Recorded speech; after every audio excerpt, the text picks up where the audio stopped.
The sixth death of Killer Orange Cat. It's been the weirdest time for me. I will have to explain it to you, but it might take a while. I was trying to make a little extra money, so I got a job as a camp counselor. I mean, that's an easy kind of job, right? All I have to do is watch a bunch of brats for a month. Well, it was an interesting day. This happened on the day before the children came. We went down to the lake, and it was a beautiful lake. Crystal clear, you might say. Well, everyone decided to go skinny dipping. There were boobs and wangs flailing all about. I, of course, made the other guys jealous, but hey, let's not go there. Later on, the counselors kept disappearing. It was odd. The power got cut off at some point. I went to talk to another counselor, and each time they would leave and I would never see them again. It was weird. I went down to the lake. There was a boat anchored, and when I got up to it I saw one of the counselors. She was dead, with a harpoon through her head. And that's when I saw a man I didn't know. He was huge and scary looking. He was wearing a mask so I couldn't see his face, but I bet he was ugly. Well, I had enough of that shit. I ran to my car, started it, and left. That was a fucked up camp.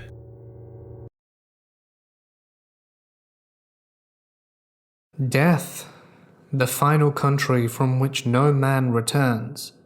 At least, most don't return. This happened a while ago. I was having a very vivid dream. I was on a train, leading up to a blood coliseum where I was quickly murdered by a huge cat. It was a horrific dream, but only a dream, am I right?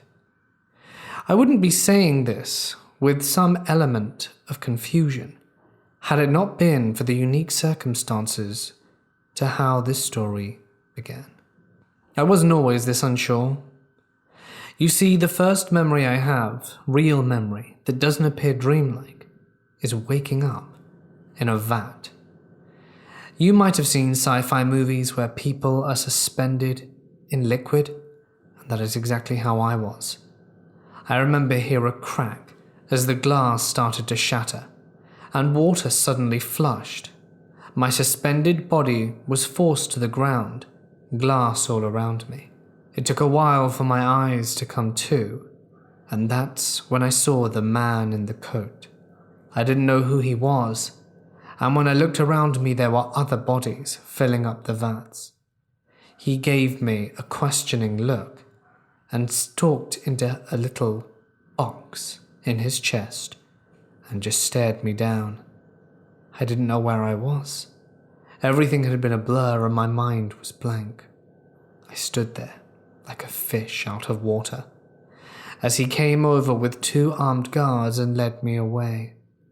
I was sent to a room, dressed, and that's where I learnt about this world. I asked questions when I could finally talk about what had been going on, about the dreams, and that's what they told me. They were simply dreams. Nothing had happened. But that's when I started to grow suspicious.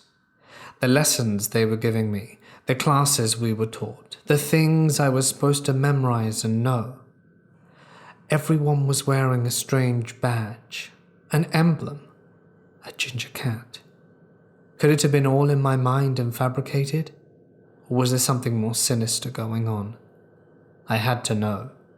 And one day, one of the guards left a door open on the side of the compound while I was reading. I decided to go forth. I looked out the door and sure enough, it was daylight. I remembered daylight. Once the sun hit my skin, visions of past lives started to flash by me. A child, a house, a wife, the pedestrian things that most people are accustomed to. But then how did I get on that train? What happened in the blood dome? What was that cat? I needed answers. I started scouting my way. and I noticed that at the edge of the compound there was an exit. I looked up, no one in sight, and I started running. I made it to the exit, passed under a fence, and ran like my life depended on it.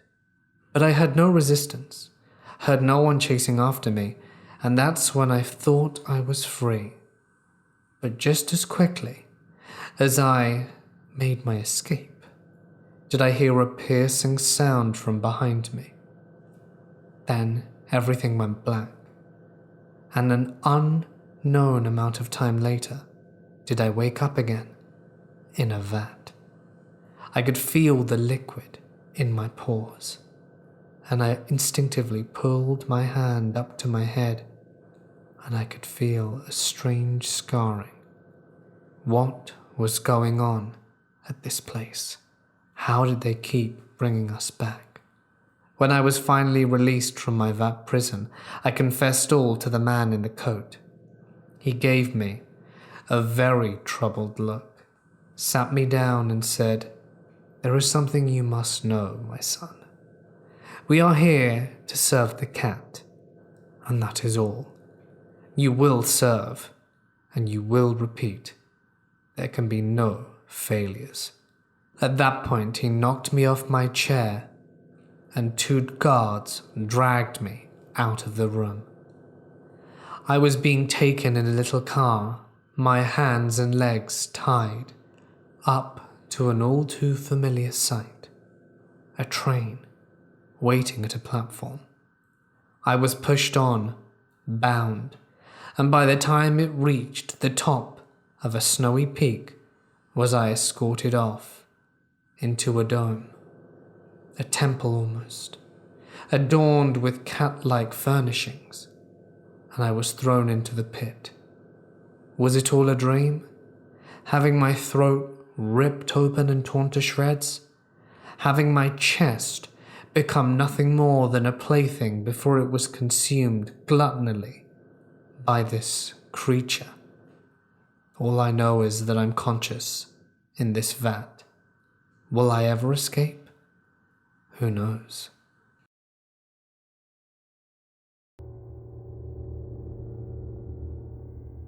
After that weird altercation at the camp, I decided I needed some rest. I called up a few friends of mine, and I found out that one of them knew about this cabin out in the woods. There wasn't a lake anywhere near it, so I wanted to go. When we got there, it was great. But after a while, my friend discovered a trap door. Well, it led to a cellar. We went down there and we found this book. We brought it back upstairs and looked over it. There were some notes and some translations that someone had been working on. It was a really nasty book with a scary face on the cover. My friend wanted to read the translation. I told him no, and I threw the book in the trash. So we had a decent vacation.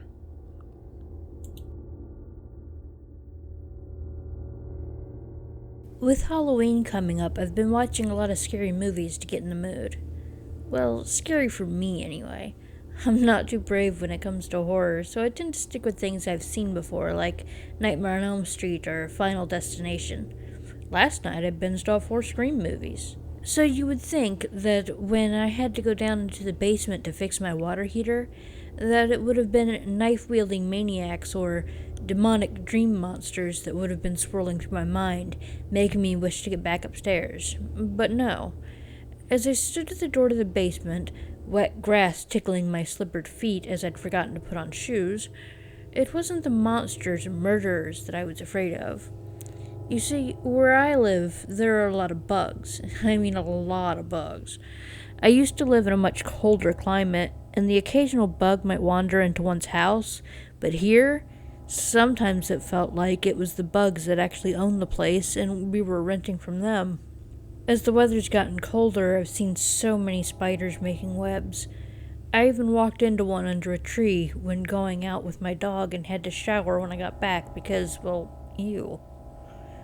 Everyone makes fun of me for being afraid of them, and I can see why. They aren't gonna hurt you. There's very few types of spiders or bugs in our area that actually pose any sort of threat, so why be afraid of them? but I can't help it. They just creep me out. So I knew that going into my basement would mean dealing with lots of spiders who had found their home for the winter, and possibly some sort of bug that had decided that the spiders were worth the risk to stay there. I opened my basement door and was greeted with a dark stairwell. This was no surprise, as there were no windows, and even if there were, it was already dark out. I reached to the left and hit the light switch.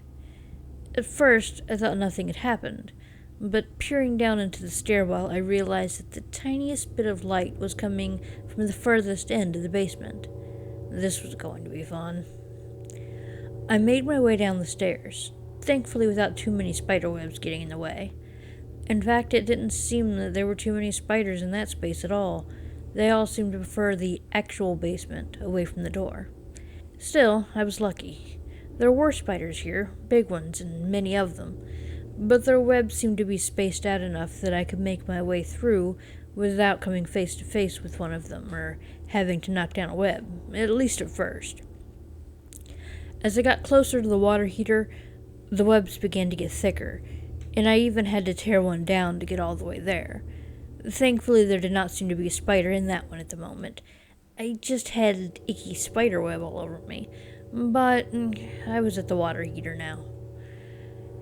It was then that I realized that it had been years since I had done this, and I really didn't know what I was looking for. Thankfully, the panels I had removed last time had only been hand-tightened, so this time I was able to take them off easily. But without the YouTube video that I had used last time, I had no idea what it was I was looking at. I cursed myself for not researching this again before I came down here. For some stupid reason, I thought I would remember.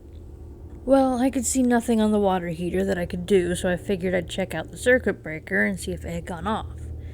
This meant pushing through more spider webs, and I wasn't looking forward to that. But I made my way there. Again, there was nothing out of the ordinary and nothing I could do.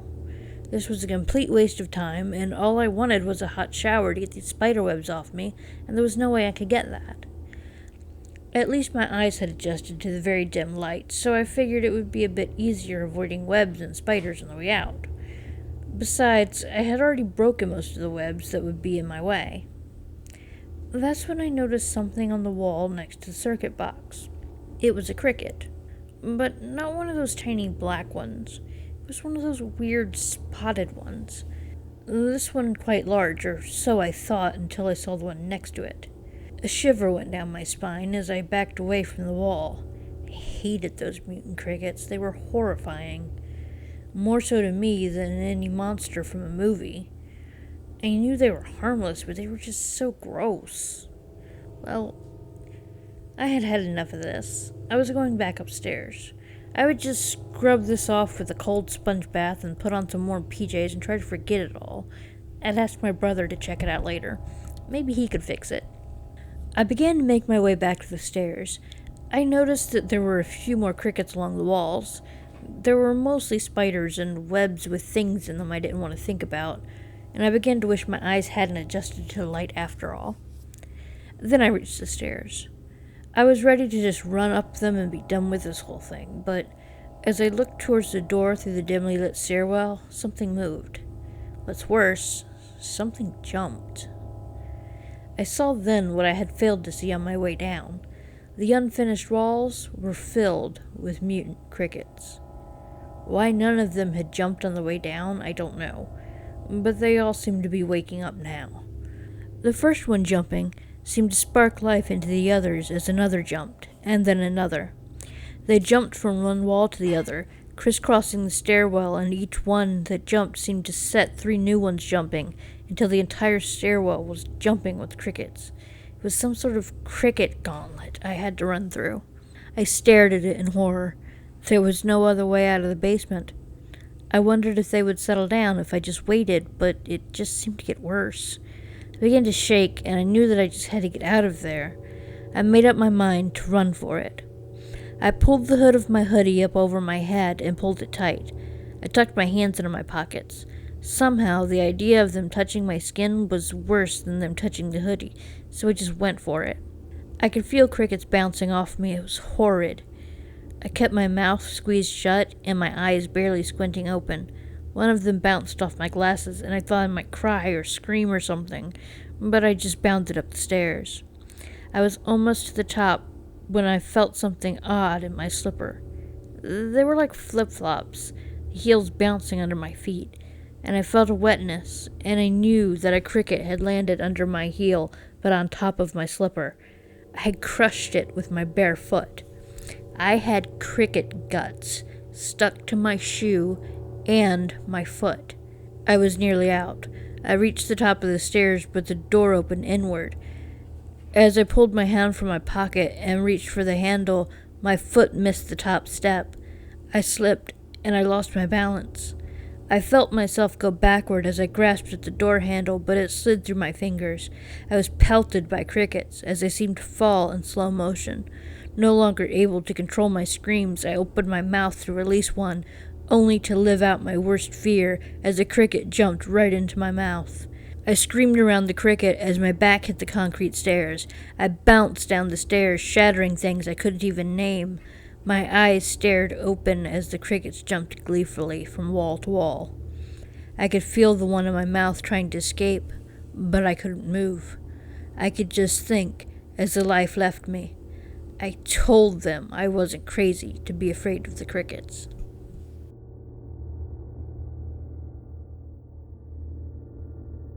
On the way back home from the cabin, we had separate cars, and I got separated from the other guys. I got a little lost and I was pretty tired, so I found this little hotel. The guy at the hotel was really friendly, but he was a little weird, too. He invited me to have dinner with him, and he made some peanut butter sandwiches and milk. And he talked about his mother a lot, too. I guess she was an invalid and he was taking care of her. God, I suggested he put her in a home and he got pissed. He apologized for it afterwards, though. But yeah, he obviously had a really strong and strange attachment to his mother. I was sweaty and stuff, and I really, really needed a shower. I was about to take one when I got a phone call from one of my friends. I checked out of the hotel and went to meet him. I never got that shower.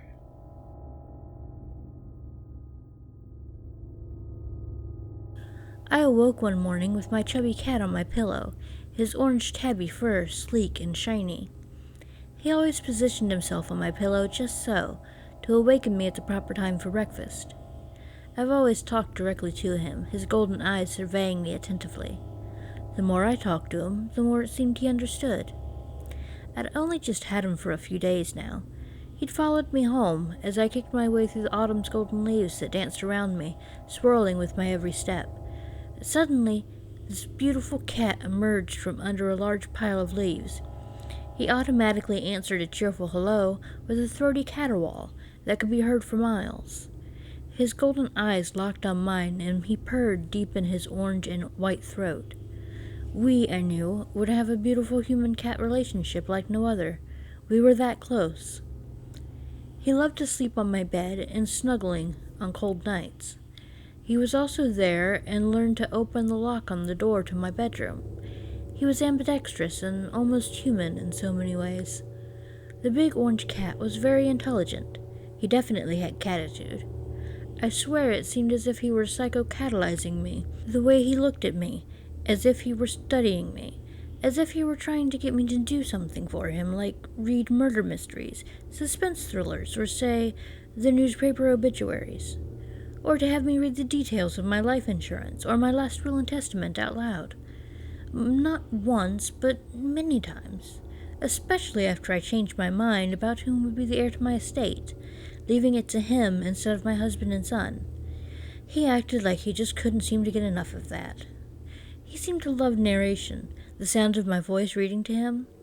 He would soon only want certain parts read, as if they were more interesting to him than the others, and when I read his name out to him, he would purr and roll over on his back and mew excitedly in catabolic satisfaction. At first I began to take him for walks on a leash and a collar, but later he began to walk me, all over the place, across bridges, along twisting roads, down into ditches, through cemeteries, and even out onto busy streets, a few miles up the road from home. He knew his destinations, he being a stray, He knew all these places, having frequented them often. One afternoon, the sun shone bright and clear for All Hallows Eve day. We started off, meandering our way, as we had done so many times before, down the busy street corner with the cars and motorcycles, buses and trucks. Some of the drivers festooned in Halloween costumes, awaiting the eve. My big, beautiful orange cat stopped and turned to me curiously, as if he had something on his human-like cat mind. He acted as though today were a particularly special day, sashaying me along as though he had a wonderful surprise just for me. When the light changed at the crosswalk, a bus stopped suddenly with another behind it, but he was already in the crosswalk, and because I was so used to being led by him, I blindly followed. I hadn't noticed that there was another vehicle behind the second bus who didn't see the light and kept coming. My cat bolted, yanking me across as though he were trying to get to the other side before he made it. As for me, they say that at the time of your death, your whole life flashes before you. That may or may not be true for some people, but for me, my last coherent thought was remembering the walks, the readings, the changing of my will from my husband and son to making him my beneficiary. He had planned it all perfectly. The last thing I saw was him sitting on the curb, licking up the gore off his shiny orange coat, chunks of my scalp glued to the grill of the truck with wisps of my long blonde hair gently swaying with the cool autumn breeze. They say that at the moment of death there comes a moment of clarity, a clearing of the mind like no other. I call it a kind of catalepsis. I can attest to that because I definitely saw a little grin playing at the corners of his mouth, now stained red with my blood, and a wave of his left paw to say, "Rest in peace, sucker, and thanks, because now I'm a very rich killer orange cat."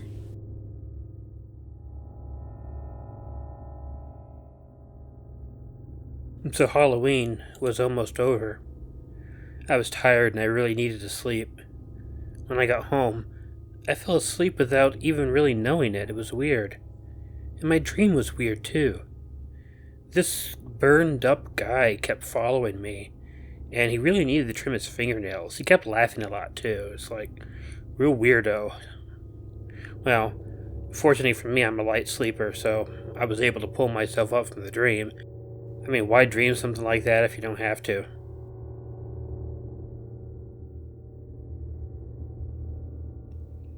The Death of Daniel, Twisted Tales 81. For years, I had always wanted to be part of a secret organization.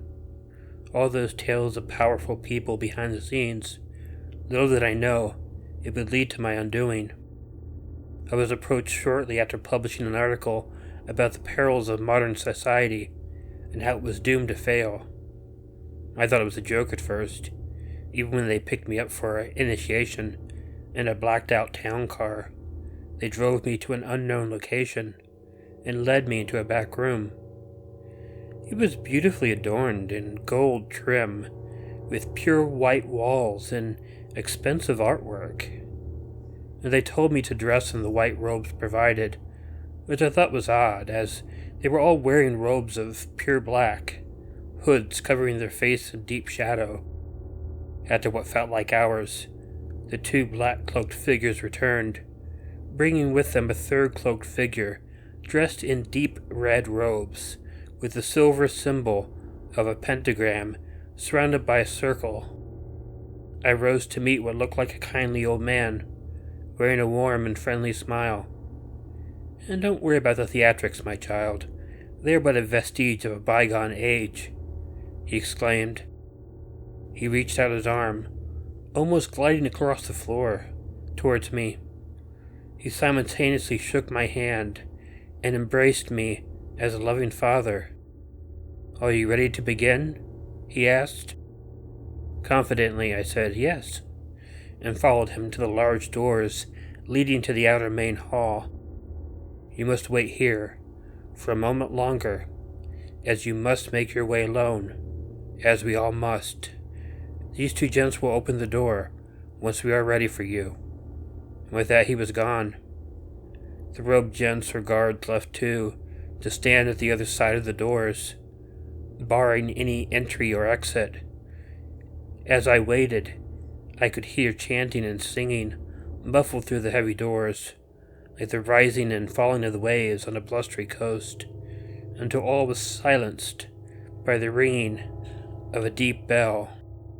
The door swung open, and I stepped forth into the hall and my unknown doom. The hall was filled with dozens of black-clad figures, all arranged neatly on both sides, leaving a corridor through the center. Step forward and be counted, Brother Daniel. And within the blink of an eye, I stood beside the red-robed man. Torches suddenly sprang to life around the outer edges of the hall, bringing light from the darkness to reveal an altar of smooth black granite. Lay upon the altar of rebirth, brother, and take your rightful place among us. I stepped forward, inclined on top of the altar, the granite strangely warm beneath my body. Behold the Redeemer! A deep voice thundered, May he bring peace to us all! And with that the old man whirled around and plunged a dagger of smooth bone straight into my chest, piercing my heart.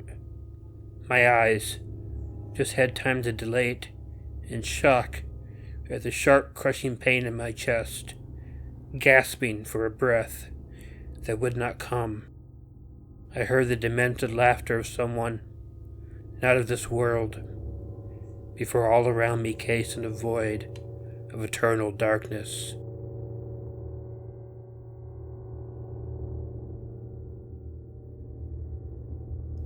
So on my next day of work, I was driving to work and this stupid coyote was chasing this big-ass bird, and he was trying to drop a rock on the bird, and he dropped it on me, and he killed me. I don't know what the heck that coyote was doing. If he was hungry, he just should have went to the store. Happy Halloween, everybody.